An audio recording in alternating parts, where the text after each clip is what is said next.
तो hello guys, इस बार video में हम बीटी टेस्ट के एपिसोड 94 को स्पिन करने वाला हो। और अगर आपने पिछले बार एपिसोड नहीं देखे तो जाकर के जरूर से देख लेना है। मैं लिंक भी वीडियो डिस्क्रिप्शन में दे दिया हो। तो चलिए बिना कोई बकवास किए बढ़ते हैं हम वीडियो की तरफ। और जैसा कि मैंने पिछले एपिसोड में देखा था कि टियानहुआ जुंजी ने साओयन को अपना इंट्रोडक्शन दिया था। और जब साओयन टियानहुआ जुंजी की इंट्रोडक्शन सुना था तो साओयन काफी ज्यादा शॉक्ड हो गया था, क्योंकि जब उसे पता चला था कि टियानहुआ जुंजी किसी दौर में एक 11,000 लेवल का एक्सपर्ट था तो साओयन की तोते उठ गए थे। और वो अंदर बाहर से पूरी तरीके से कांप गया था कि उसके सामने एक 11,000 लेवल का एक्सपर्ट है। और अब उसके साथ ही टियानहुआ जुंजी साओयन की एक्सप्रेशन को देखकर और साओयन को डरा हुआ देखकर उसे बड़े ही अच्छी तरीके से कहता है कि बच्चे, तुम्हें मुझसे डरने की कोई भी जरूरत नहीं, मैं अभी के लिए जिंदा नहीं हूँ। और ये जो अभी के लिए मैं तुम्हारे सामने हूँ ये मेरी स्पिरिट का एक छोटा सा हिस्सा है। और अभी तुम अपनी स्ट्रेंथ के साथ तुम मुझे इजीली किल भी कर सकते हो। अब टियानहुआ जुंजी की ये बात को सुनकर साओयन एक सूखा सांस लेता है। और फिर इसके साथ ही टियानहुआ जुंजी साओयन की वो फौरन हार्ट फ्लेम जो कि अपने हाथों में खिला रहा था उसको वापस साओयन की तरफ फेंक देता है। और साओयन की वो फौरन हार्ट फ्लेम किसी स्नेक की फॉर्म में साओयन की तरफ आ रहे थे, जिनको की साओयन बहुत ही इजीली रिसीव कर लेता है। और फिर साओयन अपनी फौरन हार्ट फ्लेम को बड़े गौर से देखने के बाद उसे अपनी बॉडी में स्टोर कर लेता है। और इसके साथ ही साओयन टियानहुआ जुंजी की तरफ देखकर उसे माफी मांगते हुए कहता है कि वर्ल्ड सर, मैं छोटा लड़का, मैं काफी ज्यादा रेडलेस हूँ जो कि मैं यहाँ पर आ गया और आपको डिस्टर्ब कर दिया। प्लीज मुझे माफ कर देना अगर मैंने यहाँ पर आकर कोई गलती कर दी और आपको ऑफेंड कर दिया हो तो। अब साओयन की ये बात सुनकर टियानहुआ जुंजी अपने हाथ का इशारा करके साओयन को चुप करवा देता है। और फिर वो अपनी स्केलेटन पर मौजूद छोटी फौरन हार्ट फ्लेम की तरफ इशारा करके साओयन से कहता है कि क्या तुम इस फौरन हार्ट में इंटरेस्टेड हो। जो सुनकर साओयन थोड़ा बहुत हैरान हो जाता है और वो टियानहुआ जुंजी से कहता है कि वर्ल्ड सर, जब के वक्त आप जिंदा थे तो ये दोनों की फौरन हार्ट फ्लेम आपकी थी और वैसे भी मेरे पास एक फौरन हार्ट फ्लेम है ही और उससे ही मैं सेटिस्फाइड हूँ, मुझे इसकी जरूरत नहीं है। अब साओयन की ये बात सुनकर टियानहुआ जुंजी साओयन की बेइज्जती करते हुए कहता है कि लिटिल फेरो, तुम इस तरह की टैक्टिक्स मुझ पर यूज ना करो, क्योंकि जब के वक्त तुम्हारे दादा पैदा भी नहीं हुए थे मैं तब के वक्त से इस तब की कॉन्टिनेंट में लोगों को बेवकूफ बनाया करता था। अब ये बात सुनकर साओयन को काफी ज्यादा एम्बैरेसमेंट फील होता है और वो सोचता है कि ये बूढ़ा, इसने तो मेरी सारी सोचों को भाप रखा है कि मेरे दिल में आखिर चल क्या रहा है। अब इसके साथ ही टियानहुआ जुंजी साओयन की तरफ देखते हुए अपनी स्टोरी बताना स्टार्ट कर देता है। और वो कहता है कि जब मैं इस जगह पर आया था तो मुझे ये फौरन हार्ट फ्लेम मिली थी जो कि अभी तुम्हारे बॉडी में है। और तब के वक्त मैंने इसको रिफाइन करने में काफी ज्यादा टाइम लगा दिया था और लकीली एट द एंड मैंने इसको रिफाइन कर ही लिया था। अब फौरन हार्ट फ्लेम के बारे में सुनकर साओयन टियानहुआ जुंजी की बात बड़े गौर से सुनने लगता है। और फिर इसके साथ ही टियानहुआ जुंजी कहता है कि तब के टाइम जब के वक्त मैं जिंदा था तो मेरे पास बहुत सारी स्किल थी और उनकी मदद से मैं इस दाव की कॉन्टिनेंट में घूमता फिरता था और सर्वाइव कर पाता था। और जब मैंने इस मैप में फौरन हार्ट फ्लेम को रिफाइन कर लिया तो मैं यहाँ पर से कहीं पर भी नहीं गया। और तब के टाइम मैंने सोचा कि इस मैप को एक्सप्लोर करूँ और इसको इन्वेस्टिगेट करूँ। और फिर टियानहुआ जुंजी खुद को पूछते हुए साओयन से कहते हैं कि तब के टाइम में इस मैग्मा को इन्वेस्टिगेट करने की चाह में मैं बहुत ही ज्यादा रैकलेस हो गया और लापरवाह, और इसी चक्रों में मैं इस डीप मैग्मा वर्ल्ड में एंटर हो गया। और जब मैं इस मैग्मा वर्ल्ड में एंटर हुआ तो मुझे एक हेवनली फ्लेम का सीड मिला जिसको देखकर मैं और भी ज्यादा लालची बन गया। और तब के टाइम में उस हेवनली फ्लेम की सीड को भी रिफाइन करने लग गया इस फौरन हार्ट फ्लेम के साथ। मगर मेरी बॉडी में वो दोनों की हेवनली फ्लेम आपस में मर्ज ना होकर बल्कि वो दोनों किसी दुश्मन की तरह आपस में लड़ना स्टार्ट हो गए, जिसकी वजह से मेरी बॉडी बहुत ही ज्यादा डैमेज हो गई और मैं काफी ज्यादा इंजर्ड हो गया था। लेकिन उसी टाइम में ही मुझ पर किसी ने अटैक भी कर दिया। अब अटैक का सुनकर साओयन उससे फौरन ही कहता है कि क्या वो लोग फायर लिजर्ड पीपल तो नहीं थे। जो सुनकर टियानहुआ जुंजी साओयन से कहता है कि तो अच्छा, तुम्हारा भी उन फायर लिजर्ड पीपल से सामना हो गया है। जिस पर साओयन टियानहुआ जुंजी से कहता है कि हाँ, अभी हाल ही में उन सभी लोगों ने मुझे हर तरफ से घेर लिया था और मेरे पास यहाँ इस लाइफ सर्कल में आने के अलावा और कोई रास्ता ही नहीं बचा था, इसलिए मैं यहाँ पर भागकर आ गया और अपनी जान बचा पाया। जो सुनकर टियानहुआ जुंजी साओयन से कहते हैं कि ये सारे लिजर्ड पीपल मुझे लगता है कि इस मैग्मा के रहने वाले हैं और इसकी रेस में वो ट्राइब में बहुत सारी अनगिनत इस तरह की एक्सपर्ट्स मौजूद है और उनके अंडर में भी कुछ ऐसे एक्सपर्ट्स है जो कि किसी भी 11,000 लेवल के एक्सपर्ट से मुकाबला कर सकता है। और तब के टाइम जब के वक्त में इंजर्ड था तो मेरा सामना उस लिजर्ड रेस के एक 11,000 लेवल के लिजर्ड एक्सपर्ट से हुआ था। और जैसा कि मैंने तुम्हें पहले बताया था कि मैं तब के वक्त काफी ज्यादा इंजर्ड था हेवनली फ्लेम्स को मेरी बॉडी में आपस में फाइट करने की वजह से, और ऊपर से मेरा सामना उस 11,000 लेवल के लिजर्ड एक्सपर्ट से भी हो गया था, जिसकी वजह से मैं और भी बहुत ही ज्यादा इंजर्ड हो गया। और तुम इमेजिन भी नहीं कर सकते हो कि तब के टाइम मेरी एंडिंग कैसी हुई होगी। तो चलो मैं फिर भी तुम्हें बता ही देता हूँ कि 2,000 लेवल के बैटल के बाद में काफी ज्यादा सीरियसली इंजर्ड हो गया था। तो इसीलिए फिर मैंने अपने स्पेशल स्ट्रेंथ का यूज करके एक लाइट सर्कल बनाया जिसमें जाकर मैं छुप गया। और मेरी खुशकिस्मती थी कि उस लिजर्ड पीपल को स्पेशल क्रैक के बारे में जरा सा भी नहीं था पता और उन्हें इस तरह की स्ट्रेंथ यूज करने का भी नहीं था पता। और तब से लेकर अब तक वो लोग पता नहीं लगा पाए कि मैं कहाँ पर छुपा हुआ हूँ। मगर जो भी हो, मैंने अपने आप को छुपा तो लिया था लेकिन मेरी बॉडी को काफी ज्यादा हैवी इंजरी हो गई थी, जिसकी वजह से मैं अपनी लाइफ की आखिरी सांसें ले रहा था। और जब मैं आखिरी सांसें ले रहा था तो मैंने इस फौरन हार्ट फ्लेम को आजाद कर दिया जिसको कि तुमने अभी रिफाइन कर लिया हुआ है। और तब के टाइम मेरी सोल उस हेवनली फ्लेम की सीट से अटैच हो गई थी, जिसकी वजह से मेरी सोल अभी तक इस मैग्मा में सर्वाइव कर पा रही है। और अगर अभी से लेकर यहाँ पर 2 साल तक कोई भी नहीं आता तो इन 2 सालों के अंदर अंदर मेरी सोल इस दुनिया से ही खत्म हो जाती। और अभी के लिए मैं शुक्रगुजार हूँ कि यहाँ पर कोई ना कोई आ ही गया। अब टियानहुआ जुंजी की ये बात को सुनकर साओयन थोड़ा बहुत खुश हो जाता है और वो एक स्माइल के साथ सोचता है कि टियानहुआ जुंजी किसी दौर में एक 11,000 लेवल का एक्सपर्ट था और मेरे लिए इतना ज्यादा मुश्किल नहीं हुआ कि मैं इसके सोल को रिकवर कर पाऊँ और इसके सोल को वापस से अपनी पीक पर पहुंचा पाऊं। और अभी के लिए इस पर्सन की सिचुएशन मेरे मास्टर यालो से थोड़ी हटके है, क्योंकि मेरे मास्टर यालो की सोल पूरी तरीके से प्रिजर्व थी, लेकिन इस टेनवा जुंजी की सोल पूरी तरीके से प्रिजर्व नहीं है और ये काफी ज्यादा कमजोर भी है। अब इसके साथ ही टेनवा जुंजी साउयन से कहते हैं कि इतने सालों यहाँ पर रहने के बाद मुझे यकीन नहीं आ रहा कि ये हेवनली फ्लेम का सीड जिसके साथ मेरा सोलर टेस्ट था ये फोरन हार्ट फ्लेम में कन्वर्ट हो जाएगी। और फिर टेनवा जुंजी उस छोटी सी फोरन हार्ट फ्लेम को अपने हाथ में लिए साउयन की तरफ बढ़ाते हुए कहता है कि छोटे लड़के क्या तुम इस फोरन हार्ट फ्लेम को लेना चाहोगे? जिसके साथ ही साउयन ऑनेस्टली हाँ में सर हिलाते हुए टेनवा जुंजी से कहता है कि वॉर्ड मिस्टर, जैसा कि आप मुझे ये फोरन हार्ट फिल्म देना ही चाहते हैं तो इसके बदले में आप प्लीज अपनी कंडीशन बताएं, मैं अपनी पूरी कोशिश करूंगा उनको पूरा करने के लिए। जिसके साथ ही टेनवा जुंजी साउयन से कहता है कि लिटिल फेलो, अब जबकि तुमने मुझे कंडीशन बताने का कह ही दिया है तो मैं भी तुम्हारी रिक्वेस्ट को रिजेक्ट नहीं करूंगा। लेकिन अभी के लिए साउयन को थोड़ा बहुत डाउट भी हो रहा था और डर भी लग रहा था, क्योंकि उसके सामने जो बंदा था वो किसी टाइम में एक इलायर दाजू लेवल का एक्सपर्ट था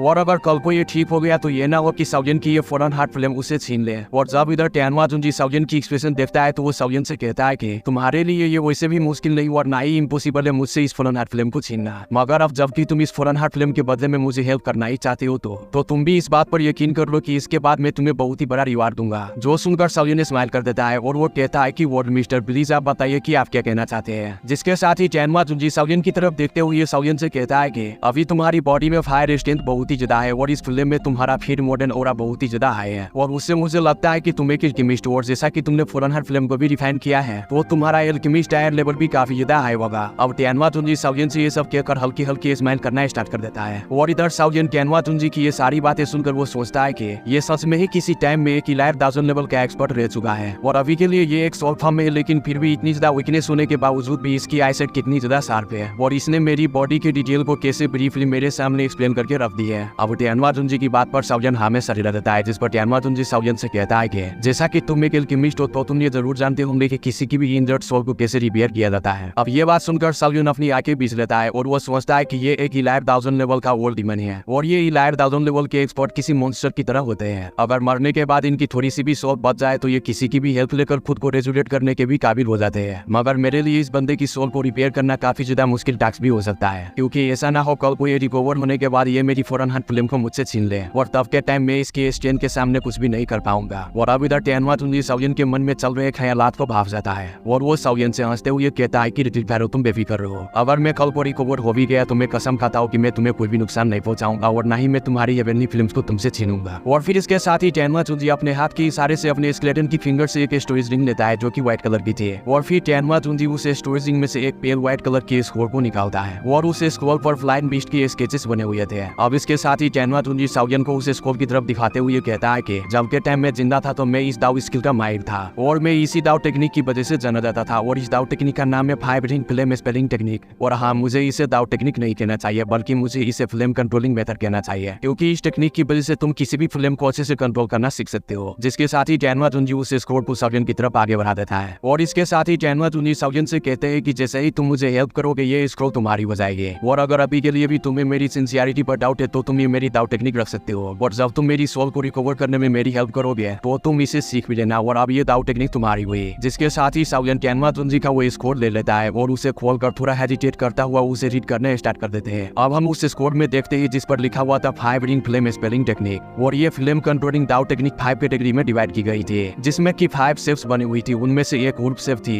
और दूसरा लियोपार्ड, लायन, टाइगर और स्नेक की शेप बनी हुई थी और इन सभी बीस्ट की अपनी अपनी फायर स्पिरिट थी। और इस टेक्निक की सारी कंप्लीट मिस्ट्री को जानने के बाद ये पांचों के बीस्ट गैदर होकर 5 ring flame spelling flame formation बनाता है और इस फॉर्मेशन को यूज करके कोई भी आसमान को जला सकता है और समुद्रों को खुश कर सकता है। अब थोड़ी देर साउयन उस स्क्रोल को रीड करने के बाद उसकी नजर उस स्क्रोल के इन पर लिखे हुए कुछ वर्ड्स पर पड़ती है, जो कि ये लिखा हुआ था कि कोई भी इन 5 बीस्ट में से 4 बीस्ट को अपनी हेवनली फिल्म से क्रिएट करेगा तो ये टेक्निक किसी 10 क्लास दाव टेक्निक की बराबर की होगी। अब 10 क्लास दाव टेक्निक के बारे में रीड करने के बाद साउयन पूरी तरीके से हैरान हो गया था, क्योंकि साउयन के हाथ जो हाई क्लास की टेक्निक लगी थी वो गॉडसी स्किल थी, जो कि एक सुनर ने अपने क्लैन की टेक्निक उसे दी थी, मगर अब साउयन के हाथ एक 10 क्लास दाव टेक्निक लग गई थी। और इसके साथ ही साउयन सोचता है कि मेरा फ्लेम पर कंट्रोल भी इतना अच्छा नहीं और जब मैं इस टेक्निक को सीख लूंगा तो मैं अपने फ्लेम पर भी अच्छे से कंट्रोल कर पाऊंगा और ये fire ring flame spelling technique मेरे लिए काफी ज्यादा सुटेबल भी है। और इस स्क्रोल के एंड पर लिखा हुआ है इस टेक्निक को 10 क्लास दाव टेक्निक बनाने के लिए किसी बंदे के पास कहीं 4 हेवनली फिल्म्स होना तो जरूरी नहीं। अब ये बात सोचने के बाद साउयन हंसने लगता है और फिर इसके साथ ही वो सोचते हुए कहता है कि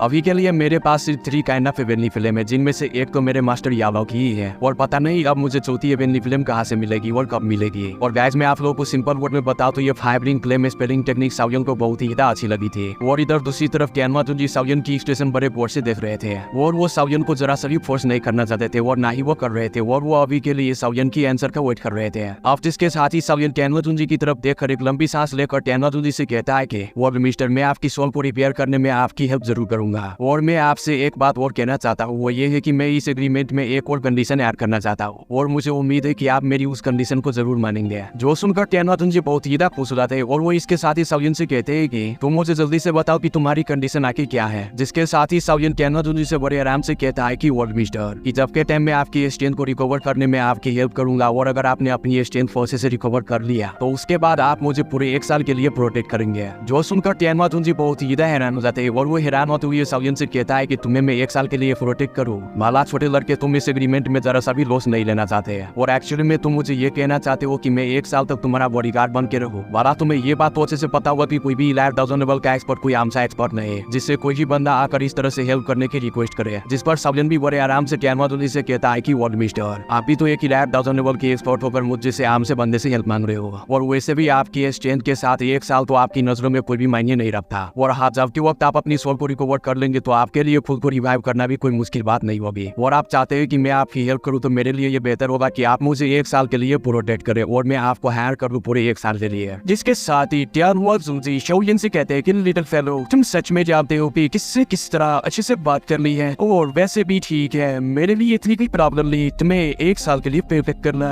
और ठीक है, मैं तुम्हारी कंडीशन को मानने के लिए तैयार हूँ, लेकिन अभी के लिए तुम्हें मेरी स्पिरिट को पहले रिपेयर करना होगा क्योंकि अभी के लिए मेरी स्पिरिट की स्ट्रेंथ काफी ज्यादा वीक है और अगर मेरी साउल टाइम पर रिपेयर ना हुई तो मेरी साउल कुछ सालों के बाद इस कॉन्टिनेंट से डिसअपियर हो जाएगी। अब ये बात सुनकर साउयन टियानवा जुनजी कहता है कि और मिस्टर, आप परेशान ना हो, मेरे पास काफी ज्यादा एक्सपीरियंस है किसी की भी साउल को रिपेयर करने का क्योंकि इस तरह के काम मैंने पहले भी किए हुए हैं। और टिपिकली साउयन इतने कॉन्फिडेंस से इसलिए कह रहा था क्योंकि उसके पास साउल रिकवर करने के काफी ज्यादा फार्मूले पड़े हुए थे जो कि मास्टर यालाओ ने साउयन के लिए छोड़े हुए थे और वैसे भी साउयन ने 1-2 बार मास्टर यालाओ की भी साउल को रिकवर किया था, मगर जब के लिए साउयन के पास फार्मूले तो थे लेकिन साउल को रिकवर करने के जो इंग्रेडिएंट्स यूज होते हैं साउयन के पास वो नहीं थे जो कि काफी ज्यादा रेयर होते हैं। अब साउयन की ये बात सुनने के बाद टियानवा जुनजी थोड़ा हेजिटेट करते हुए साउयन से कहते हैं कि होपफुली कि मेरी साइड इतनी ज्यादा वीक नहीं होगी और मुझसे तुम्हें पहचानने में जरा सी भी गलती नहीं हुई होगी। और फिर इसके साथ ही टियानवा जुनजी बेबी फालन आर्ट फ्लेम साउयन की तरफ बढ़ा देते हैं, जिसके साथ ही साउयन उस बेबी फालन आर्ट फ्लेम को अपने हाथ में ले लेते हैं और अपनी स्टोरेज रिंग में से फ्लेम गैदरिंग पॉट को निकालकर उस बेबी फालन आर्ट फ्लेम को उसमें डाल देते हैं। अब जैसे ही साउयन उस फालन आर्ट फ्लेम को उस फ्लेम गैदरिंग पॉट में डालते हैं तो उस फ्लेम गैदरिंग पॉट से काफी ज्यादा हीट निकलना स्टार्ट हो जाती है और साउयन अभी के लिए समझ गया था अभी के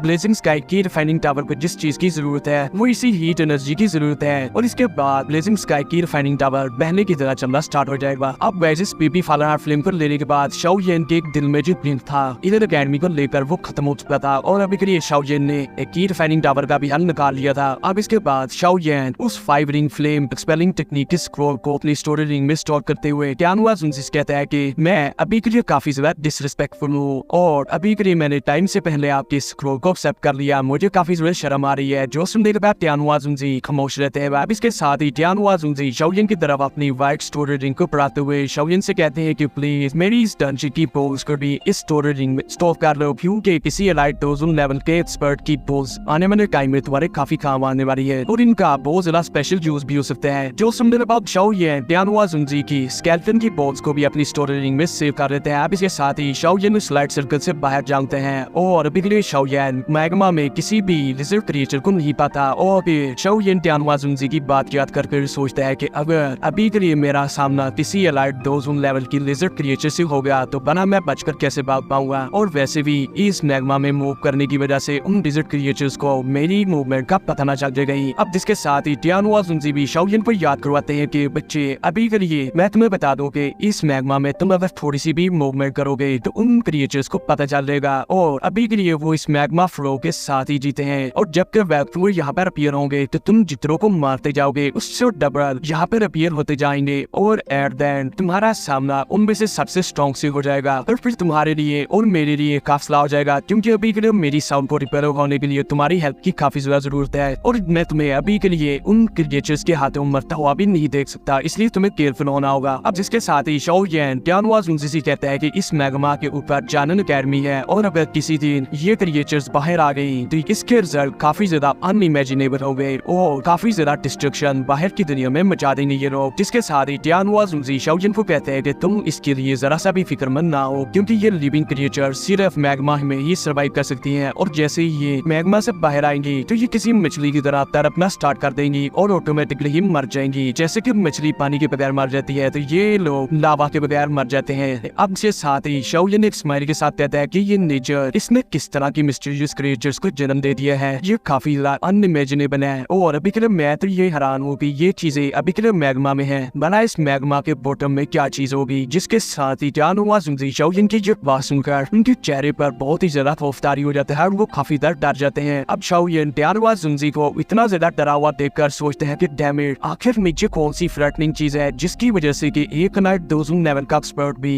इतना ज्यादा डर गया और उसके एक्सप्रेशन इतने ज्यादा चेंज हो गए। अब थोड़ी देर खामोशी रहने के बाद टियानहुआ जुनजी शाओजिन से कामती आवाज में कहते हैं कि छोटे लड़के हो कि जैसा कि तुम मेरी हेल्प कर रहे हो तो मैं तुम्हें एडवाइस करना चाहूंगा कि तुम कभी भी क्यूरियोसिटी में नीचे जाने की कोशिश ना करना, क्योंकि वहाँ पर वो है जिसका तुमने कि अपनी पूरी लाइफ में इमेजिन भी नहीं किया होगा और नीचे बहुत ही ज्यादा फ्रैगमेंट एग्जिस्टेंस है। अब शाओजिन टियानहुआ जुनजी की ये जब बात सुनता है तो उसका कलेजा मुंह को आ जाता है और वो डरते हुए सोचते हैं कि कहीं नीचे कोई ओशन लेवल का कोई एक्सपर्ट तो नहीं जिसकी वजह से कि एक लाइट दोजून लेवल का एक्सपर्ट इतना ज्यादा डर रहा है। अब इसके साथ ही टियानहुआ जुनजी शाओजिन से कहते हैं कि जब के टाइम में जिंदा था तो तब के बाद मैंने उस एग्जिस्टेंस को फील किया था और उस एग्जिस्टेंस को फील करने के बाद मैं पूरी तरह से काम किया था, लेकिन मरने के बाद मेरी साउल में इतनी ताकत नहीं कि मैं उस एग्जिस्टेंस को फील कर पाऊँ। और मुझे लगता है कि अभी के लिए ये फायर लिजर्ड रेस के लोग इस मैग्मा के बॉटम में जो चीज है उसके गार्डियन है। अब शाओजिन को टियानहुआ जुनजी की ये बात सुनने के बाद पसीना आ जाता है और वो सोचता है कि ये मैग्मा वर्ल्ड काफी ज्यादा मिस्टीरियस है, यहाँ पर इवन के दो फाननार फ्लेम्स कहाँ से आ गई और तो और इस मैग्मा में इस तरह के डिफरेंट रेस की फायर लिजर्ड क्रिएचर्स भी हैं और तो और इस मैग्मा के बॉटम में पता नहीं कौन सी चीज है जिसकी वजह से एक नाइट दोजून लेवल का एक्सपर्ट भी इतना ज्यादा डर रहा है। और अभी के लिए मुझे लगता है कि मुझे इस जगह को जल्द से जल्द छोड़ना होगा। और शाओजिन ने जो भी बातें टियानहुआ जुनजी से सुनी थी उसकी वजह से शाओजिन की पूरी तरह से फट गई थी और वो डर गया था पूरी तरह से। अब तक टियानहुआ जुनजी शाओजिन से कहते हैं कि अगर तुम यहाँ से जाना चाहते हो मुझे लेकर तो तुम्हें अभी के लिए अपनी दाओगी को पूरी तरह से रिकवर करना होगा, क्योंकि अभी के लिए तुम अपनी पीक कंडीशन में नहीं हो, इसलिए तुम अपनी ट्रेनिंग स्टेट में चले जाओ। और अगर तुम चाहो तो तुम मेरी इस 5 रिंग फ्लेम एक्सपेलिंग टेक्निक को भी प्रैक्टिस कर सकते हो और जैसा कि तुम्हारे पास वाली फ्लेम्स हैं तो तुम इस फायर कंट्रोल टेक्निक को मास्टर जब कर लोगे तो तुम्हारी स्ट्रेंथ इससे काफी ज्यादा बढ़ जाएगी। और तुम इस बारे में परेशान ना हो, क्योंकि इस जगह पर वो फायर लिजर्ड क्रिएचर्स नहीं आएंगे और तुम आराम से ट्रेनिंग कर लो। अब इसके साथ ही शाओजिन अपने ट्रेनिंग स्टेट में जाते हुए अपनी स्टोरिंग में से वो सारे फायर बीड्स निकाल लेते हैं जो कि उसने उस लिजर्ड क्रिएचर्स को मारने के बाद उनकी बॉडी से निकाले थे। आप टियानहुआ जुनजी जब इन फायर बीड्स को देखते हैं तो वो बहुत ज्यादा हैरान होते हैं। वो शाओजिन से कहते हैं कि मुझे यकीन नहीं आ रहा कि तुम इन फायर ब्रीड्स को जो कि ट्रेजर है ये तुम लोग उनकी बॉडी से निकाल लिए और अभी के लिए इन ब्रीड्स में बहुत ही ज्यादा फायर अफिनिटी वाली एनर्जी है जो कि किसी भी एक्सपर्ट को इजीली मार सकती है और अभी के लिए तुम इसे इजीली कंज्यूम भी नहीं कर सकते, इसमें काफी बड़ा रिस्क हो सकता है। जिसके साथ ही गाइस शाओजिन एक स्माइल के साथ टियानहुआ जुनजी से कहता है कि क्या ये फायर ब्रीड्स किसी हेवनली फ्लेम से स्ट्रांग हो सकते हैं क्या, क्योंकि अभी के लिए शाओजिन इतना ज्यादा कॉन्फिडेंट इसलिए था क्योंकि उसकी बॉडी में दो हेवनली फ्लेम्स थे जिनकी मदद से वो इन फायर ब्रीड्स को इजीली स्वेलो कर सकता था और रिफाइन कर सकता था और उसकी एनर्जी को कंज्यूम कर सकता था। अब इसके साथ ही शाओजिन उस फायर ब्रीड को अपने मुंह में रखकर निकल जाते हैं और दूसरी तरफ टियानहुआ जुनजी शाओजिन को इस एक्शन को देखकर अपने सर हिलाते हुए हंसते हुए शाओजिन से कहते हैं कि मैं तो भूल ही गया था कि तुम्हारे पास हेवनली फ्लेम्स है। अब टियानहुआ जुनजी शाओजिन को बड़े गौर से देख रहे थे और इधर शाओजिन की बॉडी आहिस्ता आहिस्ता रिकवर होना स्टार्ट हो गई थी। अब इसके साथ ही टियानहुआ जुनजी खुद से आहिस्ता से कहते हैं कि मुझे यकीन नहीं आ रहा कि मैं आज के दिन तक जिंदा था और मैं एक बार फिर से सूरज देखने वाला हूँ और वाकई में ये हेवल्स नहीं चाहती कि मैं मारा जाऊँ। अब तकरीबन 20 मिनट की ट्रेनिंग के बाद शाओजिन वापस से अपनी पीक कंडीशन में आ जाते हैं और अभी के लिए शाओजिन 2 लेवल के 6 स्टार पर पहुंच चुका था और अभी के लिए वो बहुत ही ज्यादा खुश था और वो कहता है कि इन फायर बीट्स का यूज करने के बाद मेरी स्ट्रेंथ 2 लेवल के 6 स्टार पर पहुंच चुकी है और अभी के लिए हमें जल्द से जल्द इस जगह को छोड़कर वापस इस मैग्मा की सरफेस पे जाना होगा। जिस पर टियानहुआ जुनजी शाओजिन से कहते हैं कि ठीक है तुम इस मैग्मा के सरफेस पर जाना और मैं तुम्हारी इस ट्विजिंग में रहते हुए अपनी स्पेशल स्ट्रेंथ का पूरा यूज करूंगा ताकि उन क्रिएटर्स को हमारी मूवमेंट का पता ही ना चले। अब ये बात सुनकर शाओजिन हाँ में सर हिला देता है और वो अभी के लिए काफी ज्यादा खुश हो गया था क्योंकि उसे इस मैग्मा में से निकलने के लिए इतनी ज्यादा मेहनत नहीं करनी पड़ेगी और ना ही उसे इस मैग्मा में से निकलने के लिए किसी भी क्रिएचर से फाइट करनी पड़ेगी। और अब इधर हम देखते हैं टियानहुआ जुनजी को जो कि अपनी पलक झपकते ही शाओजिन की स्टोरेज में चले जाते हैं और इसके साथ ही शाओजिन उस लाइट सर्कल से निकल जाता है और अपनी पूरी स्पीड के साथ उस मैग्मा की सरफेस की तरफ जाने लगता है। और इधर साउलियन के स्टोरेज रिंग जिसमें कि कैनवा जुनी थी वो भी अपनी स्पेशल स्ट्रेंथ का यूज करके साउलियन के आसपास एक स्पेशल बैरियर बना देता है, जिसकी वजह से उस मैग्मा में जो मूवमेंट हो रही थी उनकी वो किसी की भी नोटिस में नहीं आती। अब जैसे ही कैनवा जुंजी और साउलियन वहां से निकलते हैं तो उनका जो लाइट सर्कल था वो खत्म हो जाता है और वहां पर बहुत ही बड़ा लाइट पिलर शूट होता है। और फिर हम देखते हैं उस मैग्मा में दो बड़ी बड़ी आंखों को जो कि अभी साउलियन की तरफ ही देख रही थी। और इधर साउलियन जो कि इस मैग्मा से निकल रहा था उसके हाथों में उसका 2C एंशिएंट जेट अपेयर हो जाता है और अभी के लिए उस एंशिएंट जेट में बहुत ही हलचल होना स्टार्ट हो गई थी, जो कि अभी के लिए साउलियन को जरा सा भी समझ में नहीं आ रही थी। लेकिन इसके साथ ही साउलियन अपने उस 2C ancient God emperor jet को बड़े गौर से देखता है जिसकी व्हाइट सरफेस रेड होना स्टार्ट हो गई थी। और अभी के लिए साउलियन को सिर्फ 8% यकीन था कि इस मैग्मा वर्ल्ड की वजह से ही उसकी ये 2C ancient God emperor jet में इतनी ज्यादा हलचल हो रही है। और साउलियन सोच रहा था कि कहीं ये सब इस मैग्मा के नीचे जो चीज है इसकी वजह से तो नहीं हो रहा। और अब इसके साथ ही साउलियन को एक सुंदर की बात याद आ जाती है जिन्होंने कहा था कि यह 2C एंशिएंट जेट पीस एक इलाइट डाउडी ने छोड़ा हुआ है और किसी भी इलाइट डाउडी की छोड़ी हुई चीज भी इस पूरी तरह की कॉन्टिनेंट को खत्म करने के लिए काफी है। अब इधर इसके साथ ही साउलियन सोचता है कि अगर वो चीज जो कि एक इलाइट डाउडी ने छोड़ी हुई है वो मुझे मिल गई तो हो सकता है कि मैं तब के टाइम हॉल ऑफ सोल से मुकाबला करने की काबिल हो जाऊं। और इधर साउलियन ये सब सोचने के बाद वहां पर नहीं रुकता, वो इस मैग्मा में से निकलना स्टार्ट ही रखता है। लेकिन वो एक बार मैग्मा की बॉटम की तरफ पीछे मुड़कर जरूर देखता है जहां पर की पूरी तरीके से डार्कनेस थी जिसे देखकर कोई भी बंदा डर जाएगा। अब इसके साथ ही साउलियन उस डार्कनेस को देखकर सोचते हुए कहता है कि यहाँ पर 2C ancient God emperor jet के रिलेटेड कोई ना कोई इन्फॉर्मेशन जरूर होगी जिसकी वजह से आज मेरा ये एंशिएंट जेट इतना ज्यादा रिएक्ट किया है। और अभी के लिए साउलियन ये सब चीजें अच्छे से समझ पा रहा था, मगर वो जगह काफी ज्यादा डेंजरस थी और वैसे भी साउलियन को अपने मास्टर यालो और अपने फादर को बचाने के लिए उसे बहुत ही ज्यादा स्ट्रॉन्ग भी होना था और ये तभी होगा जबकि वक्त साउलियन जिंदा बचेगा। इसलिए साउलियन इस मैग्मा में किसी भी दूसरे मामला में टांग अड़ाना नहीं चाहता था। और फिर इसके साथ ही साउलियन सोचते हुए कहता है कि अगर वो चीज 2C एंशिएंट गॉड एम्परर ने यहाँ पर इस मैग्मा में छोड़ी भी है तो फिर मैं इसको कैसे हासिल करूंगा। और तो और मेरे पास ये जो जेट पीस है ये उस की का सिर्फ एक पोर्शन ही है, भला मैं कैसे उस 2C एंशिएंट गॉड एम्परर केव को खोल पाऊंगा और उस चीज को हासिल कर पाऊंगा जो कि 2C एंशिएंट गॉड एम्परर ने छोड़ी हुई है। और अभी के लिए मेरी जितनी स्ट्रेंथ है मैं उन फायर लिजर्ड क्रिएचर को भी नहीं हरा सकता